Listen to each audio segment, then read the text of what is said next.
only thing standing between you, the refreshments, and doing whatever you want to do in the evening. This one's going to be tough. All right, so credential-wise, I'm not going to go over that. Look, folks, I've been in this business for over 30 years. There's a lot that you can Google my name. Just very, very simply, I've got 30 years in state and local law enforcement, 24 years as either a police chief or a sheriff. I have my master's in public administration from Old Dominion. I'm a graduate of the FBI National Academy, and yada, yada, yada. But I'll tell you, the most important things, the most important stuff, at least in my book, is that I'm an Isle of Wight resident. My wife and I moved here 30 years ago. My wife, Deborah, I've been able to retain that position as her husband for 37 years. And we raised two kids, Joshua 30 and my daughter Rachel 28, and Joshua still resides in Isle of Wight County. So, look, in an election year, it's easy to make all kinds of statements. Promises, well, exaggerated claims. Sometimes, unfortunately, the facts become incidental to reality, so I need to set the record straight. First, let's discuss the budget. Budgets are an allocation of a community's values, and in Isle of Wight County, public safety is important. It's critical. And yes, when we took office in 2012, it was clear the operation was underfunded and under-resourced. But budgets are works in progress. They are working documents. I do not take our fiduciary responsibility lightly.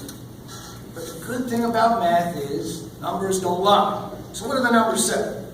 Well, it's right there on the county website. The comprehensive annual financial report, our budget in 2012 was $3.2 million, 2013 $3.8, 2014 and 15 $3.9 million. And yes, most of it was spent. But to suggest that somehow we had overspent our budget, that I have some kind of power, authority, ability to circumvent the Board of Supervisors, county staff, public auditors, and you, the public, by overspending our budget is completely untrue. It's patently false and frankly ridiculous. The truth of the matter is, from 2012 to 2014, that 3-year period, we returned over $77,000 of taxpayer money. That's what was on the comprehensive financial report. That is what has been on the county website for over 6 months. That is what has been available to the public. Now, School Resource Officer Program. I'm a big believer in that program. As the police chief in Smithfield, we actually became the first locality in Isle of Wight to receive a grant to put an officer in the school, to put a school resource officer back in the 1990s. From relationships to security, the program has a strong value for our community. But at the same time, we have a broad mission, from courtroom security to our role as a primary law enforcement entity in this large county.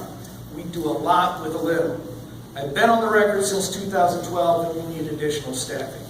But in the meantime, we had devoted 3 full-time deputies, 1 to each one of the high schools, and 1 deputy to the middle school.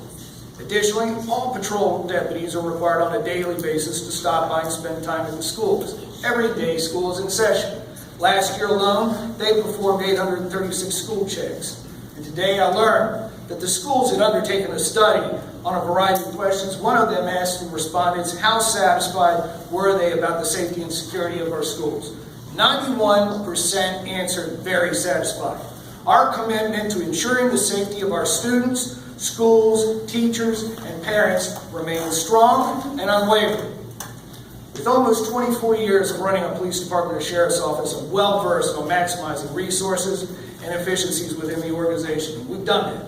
Today, there are more districts, there are more deputies on patrol, there is a much higher visibility in all neighborhoods. Today, we have the equipment to do the job, and our solvability and conviction rate by our investigative division is second to none. The record for the last 3.5 years demonstrates the light years we have come since 2012. Now, nothing of value gets done without a great team. We have worked hard to live up to those promises. Some of the more notable accomplishments include the establishment of strong working relationships with all law enforcement agencies. Georgette Phillips and her fine staff with the Commonwealth Attorney's Office, and an MOU with all of Hampton Roads law enforcement agencies so that at a moment's notice, we can bring additional personnel and resources with just one call. The establishment of community outreach partnerships, interactive town hall meetings, social media, including chairing the Triad program. We received the first ever Open Door Award from the Daily Press that recognizes a public official or organization for transparency, accountability, and public access to government. And in 2014, for the first time in its history, the office successfully completed all requirements of accreditation and was awarded distinction as a fully accredited agency for the first time.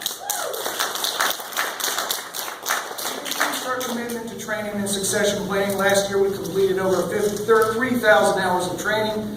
In 2014, another first, Major James Clark, became the first ever deputy with the Isle of Wight Sheriff's Office to attend the prestigious FBI National Academy. We've got technology, we've got body-worn cameras. I will tell you that we do a lot with a little. But here's the deal. While much has been accomplished, I would like to continue to institutionalize those contemporary best practices.